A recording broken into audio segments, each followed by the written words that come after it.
Welcome once again to the Mike Rogers Show. Mike Rogers here with you. And if you're going to love this video, you're going to love this video. So you might as well click like and subscribe. You do it now, you'll get $100 discount at your no, that's not true. Anyway, I'd like to introduce today's guest from yesterday, Mr. Ken Sharp. Yay, Ken. Hey, Mike, how you doing? I'm back and I'm wearing the same shirt. Me too. That's weird. Hey, during the pandemic, you can do that and get away with it too. Oh, are you kidding me? I wore the same shirt and went to bed in the same shirt for like a week.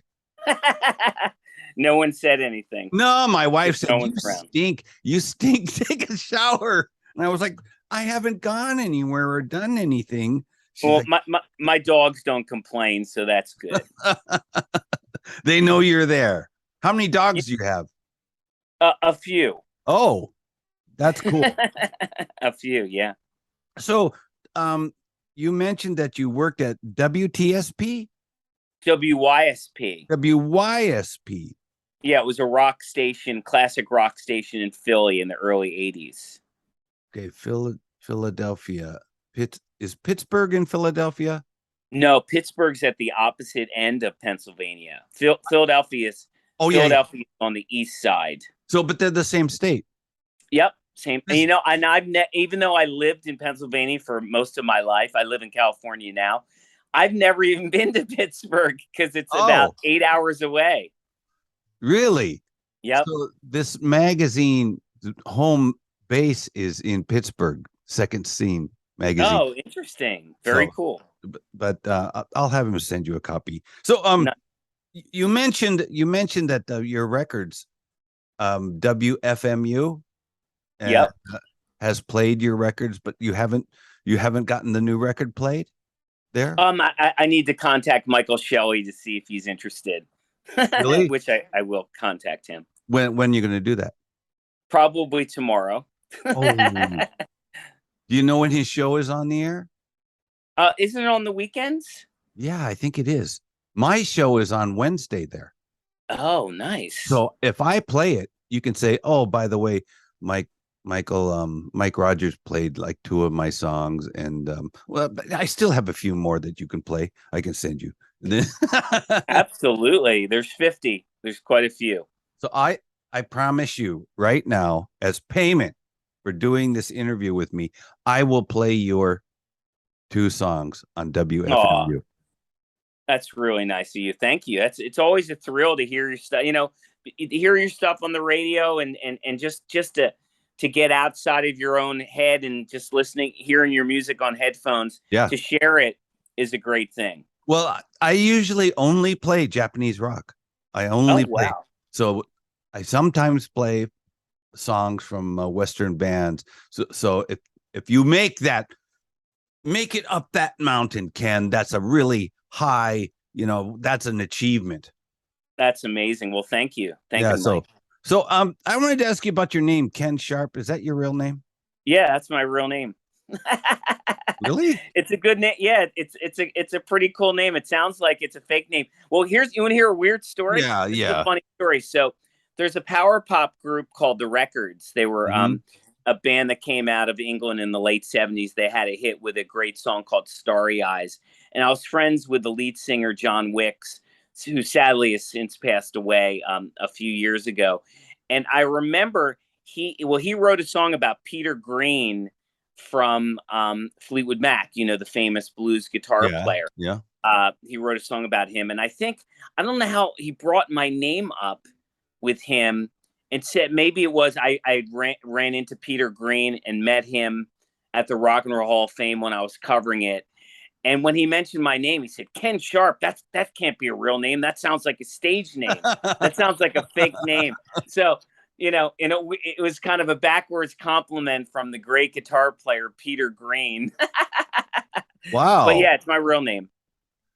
So you just mentioned okay, wait. I thought when I first saw your name, this is definitely a fake name because I saw Ken Sharp. No, this guy must be a Bowie fan. This must be a Bowie. Oh, I am a Bowie fan.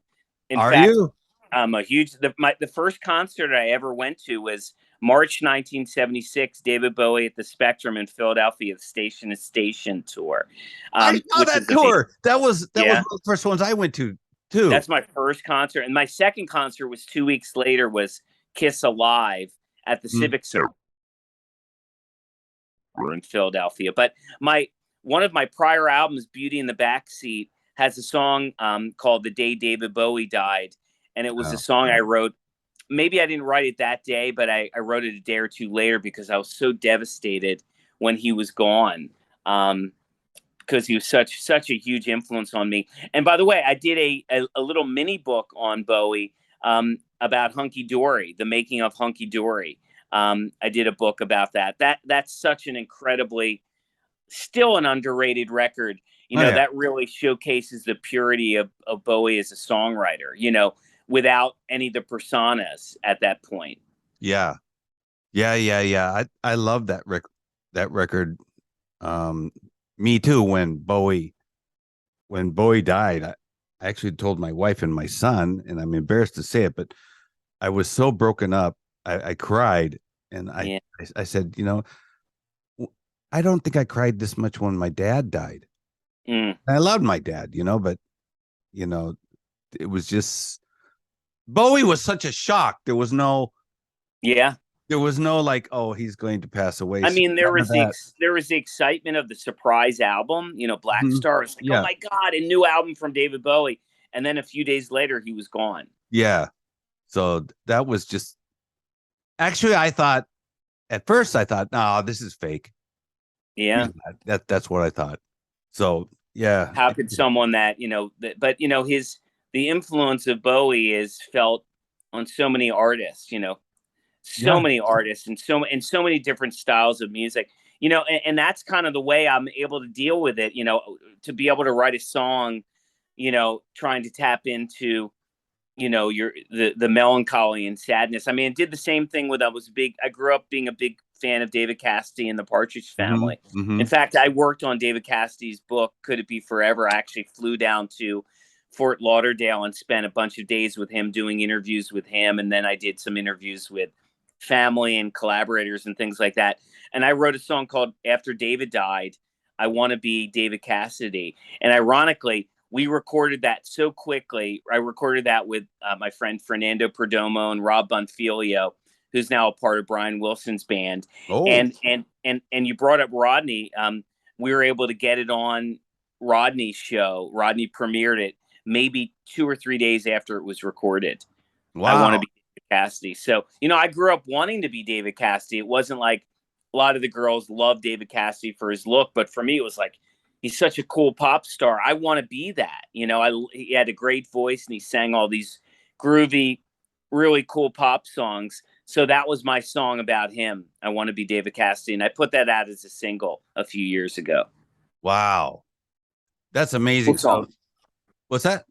Cool song. Yeah. Cool song. So I want to ask you in this last half, what advice do you have? For example, somebody wants to be a music writer, or somebody wants to be a musician, or don't. That's what I tell people. There's so many challenges, especially the way the paradigm of everything has changed, and it's so hard. I face this when I put my records out. There's so many people now. I used to sell more records with some of my past records, and I feel that each record that I do is as good, if not better, than the prior one. And you sell less and less because people nowadays are not really buying much music. They would much rather, they can just stream it, and they don't need the possession of a physical object. So it's very challenging. So, I mean, what I would say, if you are driven, and it's a 24/7 obsession like it is with me, you have to do it regardless. Right. It's never about money for me. It's not about, I would like to earn some money to continue to put it into my music and pay for recordings. But I would say that it's it's probably more challenging and more difficult to break through than ever, because there's so many more people doing music and dipping their toe in the water because of the ability to have, these garage band on your phone that you can record with. I record my records, the majority of my records, on my iPhone 13. I for my prior record, I was actually singing into the mic on the phone. Really? And being able to pull that off. Yeah, my miniatures record is pretty much all those vocals were done without me even having an external mic. And I would plug in guitars and it could plug in keyboards, but yeah, I mean, it's your whole recording system is as big as your phone. But it's kind of a cool thing. But yeah, so my advice would be, if you're completely driven 24/7, I think you have no choice but to do it regardless. I mean, if you're just doing it to try to be famous and make a lot of money, I would dissuade someone from doing it for that reason. But if you're driven for the love of it and the passion, you have to do it. Okay, yeah. So let's say I'm a young musician, or let's say I'm 20 years old and I'm really driven. How would I go about getting started? And like, for example, for me, I've been a radio DJ for almost 40 years, and I started off. I was in a punk band, and then I wanted to stay in Hollywood after my punk band broke up. So I kind of thought, how do I do that? And I knew Rodney Bingenheimer, so I just went to see Rodney. And like, it used to be this way: if you knew somebody famous, you would just go up and ask them, "Can I be your personal assistant? I'll do everything, and you don't have to pay me." And I said that, and he said, "Okay." I was really surprised. Yeah. So how would a young musician, what should they do? They gotta do something, Ken. What should they do? What should they do? God, I mean, it's a question I ask myself too. You know what I mean? It's very difficult because there's so many people doing it. And to break through, you really have to do something unique, and you have to be able to transcend the boundaries of what everyone's fighting against to be heard and to be seen. I think you have to take advantage of social media. You really have to. I mean, I'm not a part of TikTok, but I know even TikTok is really important as well.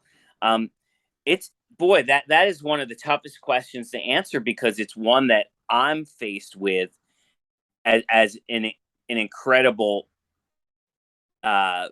giant mountain of uncertainty of what to do. I mean, with this record, a friend of mine, a good friend of mine that lives in New York, I was telling him about my record, and I said, "Am I crazy to be putting out a record with 47 songs?" Because at that point, I had 47 songs, and he stopped me. He said, 47 songs? No. You have to add 3 more. It has to be a 50-song album, because then there's a different angle. There's an angle that will separate you. And it's something more unique, as opposed to just somebody putting out a 12-song record. You know what I mean? So if you can do something that's going to separate you, that's important. But you know what I would say? The most important thing, and it took me a while to learn, is be the best you. Don't try to be the second best John Lennon or Brian Wilson or Pete Townsend. I mean, all those influences are part of my music. I mean, you can listen to my latest CD and you hear all those influences. But the past few albums, I've really finally been able to just embrace who I am and be the best me, because no one can be a better me with what I do than me. And and I would say that to any artist, that of course you can be influenced and glean influences and inspiration from other artists, but don't try too much to copy those people. Be the best you, because you're unique, you're distinctive, and if you stick by that, you have a better shot of being noticed. I mean, for me, my voice is not a common voice. It's a higher pitched voice, and it's a voice where there's going to be a lot of people that will dig it, but then there'll be other people that don't. And initially that would bother me, and of course you want everyone to like you and to like everything you do, but my feeling is is all the people that were really unique were the ones that were the real mavericks that broke through. You know, the people that weren't copying, you know, the 50th generation singer that sounds like Eddie Vedder or Pearl Jam. I don't want to be that.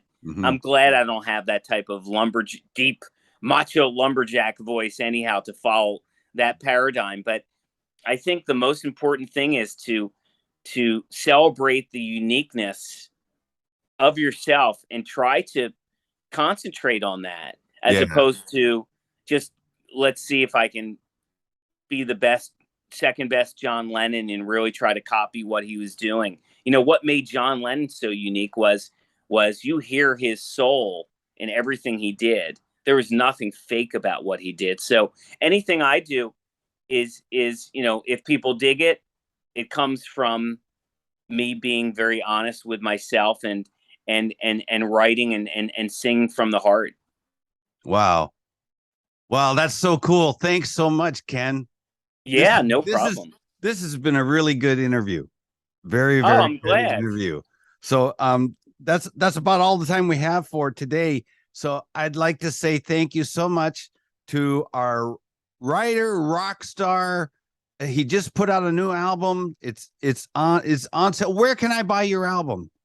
Well, the album, you can find it, you know, in all the different online sites, whether it's Bandcamp or Amazon or all the different places. I'm selling physical product myself of the CD. It's a 2 CD set, and I'm also doing a 4 LP vinyl. Wow, which I know is completely insane, but people can certainly find my stuff. You know, digitally is probably the best way they can find me. And the album's called I'll Remember the Laughter. I'll Remember the Laughter. Okay. And then how about your books? Are they on sale too? You know, some of the books are still in print. You can find them on Amazon, whether it's my Bowie book. I did a book on the Wrecking Crew, the John Lennon book. Yeah, you put my name in there, you'll see some of my books. Yeah, send me the links to your webpage by email and send me some links to your books, and I'll post your music video too.